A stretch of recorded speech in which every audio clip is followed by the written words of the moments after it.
Did you all see this video going around of Dana White? This video is very strange when you actually look at the background. Right here. I need him to do commentaries, educated on martial arts. He's not afraid to talk about controversial shit. This is my guy. So I reach out to Rogan and we hit it off immediately. And, you know, in Rogan's rise, you know, he's gone through some shit personally too, you know, where I've had people call and say, hey, you know, whether it's sponsors or whoever, you know, you got to do this to Rogan. And I'm like, don't call me. Who you to call me and tell me who I'm going to fire or do whatever to. First of all, Joe Rogan did the first 12 fights for us for free.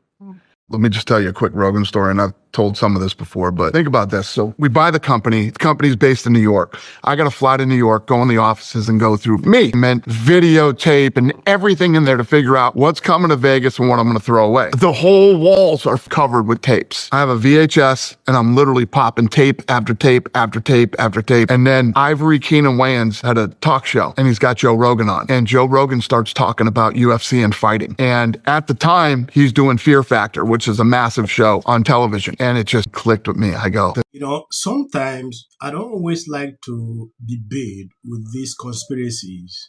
You know, these people took this video and they struggle to interpret all the images behind.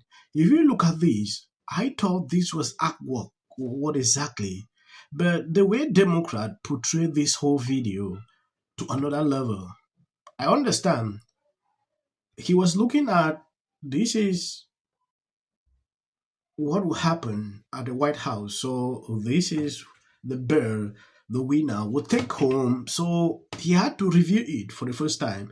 At some point, I have seen Democrats react to this clip to a certain level. You've been openly supportive of President Trump for a long time. Has that ever cost UFC any business, either domestically or abroad? I don't give a shit. I don't know the answer to that question. I've gotten to a point in my life, especially after COVID and all the nutty shit that went on during that time, that I only want to be in business with and talk to people. Does it bother you that there's some people out there who do not like your ties to Donald Trump? No. Does it affect your business? I don't know. Listen, we're doing great. We're doing just fine. I've been friends with this guy for 25 years. Yes, I have seen Dana White respond to this question over and over. If you take a look at this, Dana White refused to take the bait when Charlamagne tried to pressuring him to condemn President Trump during a tense interview. Dana White says exactly what he thinks, not what people pressure him to say. Trump is a good friend of mine. I mean, I've been friends with him for 25 years. When your friend has a disapproval rating of 62%, right, record high, people say they don't like his handling of the Iran war, the economy's shitty, cost of living. Why can't you tell your friend he's failing the people? Well, he's the president of the United States. Still your friend, though. And yeah, I know. But, you know, for me to get involved in, it's like, I'm sure people disagree with you that are friends with you. And everybody has friends that you just, doesn't mean you're not friends with them anymore. Because your friend is the president, you have to interfere into what he is doing to the country.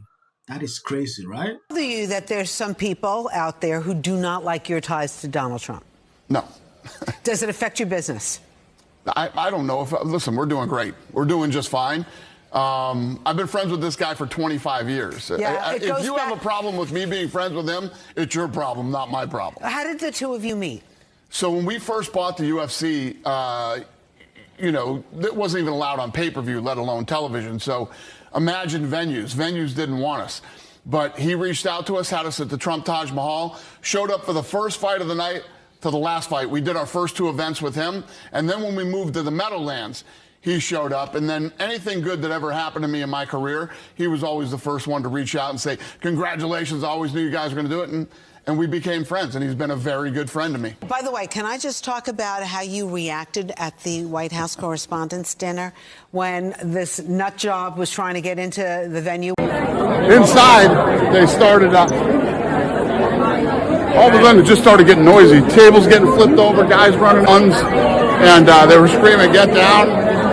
I didn't get down. It was fucking awesome. I literally took every minute of it in, and it was a pretty crazy, unique experience. So you were on the aisle. What exactly? I was sitting. We were sitting right in front of the table. Okay.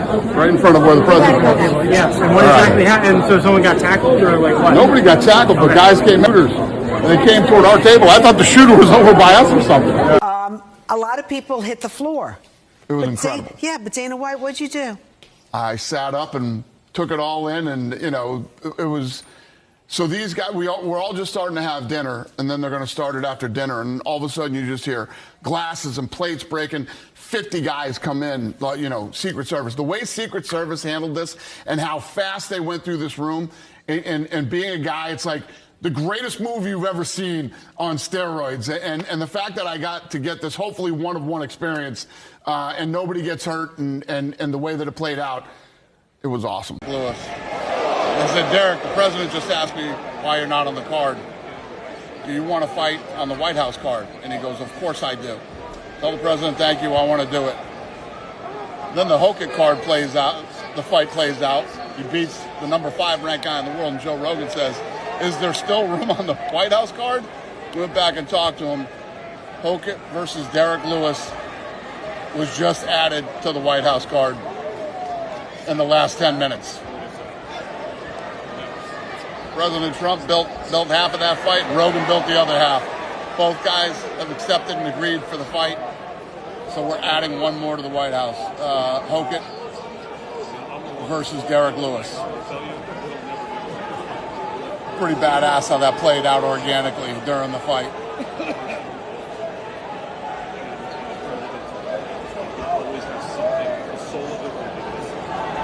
All right, I'll see you guys at the press conference. Yeah. Are you excited for the White House card? That looks really good. Yes. I'm excited. It sounds crazy. I know it's going to be very high security and high stress and weird to have a fight. Celebrate his 80th birthday with us. If you look at all these videos, you can realize the man is always someone that stands for his word. He has been saying the same thing over and over, and these people keep asking.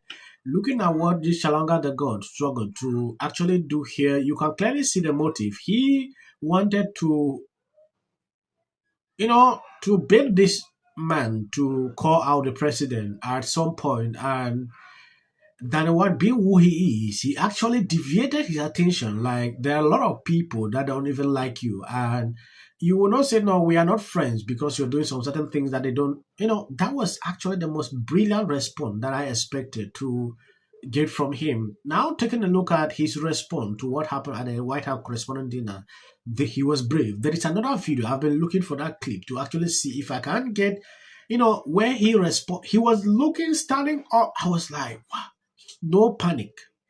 That's to tell you that this man is someone that, now there is something going on with this Democrat. They are going crazy that the president posted a picture promoting the White House fight that is to take place in June. That he advertised something. He advertised a site. Sometimes when these people lack content, they just like to people usually ask, why do you put short clips at the end? That is for a white algorithm. I usually say this on all my videos. Greg, there are people in this.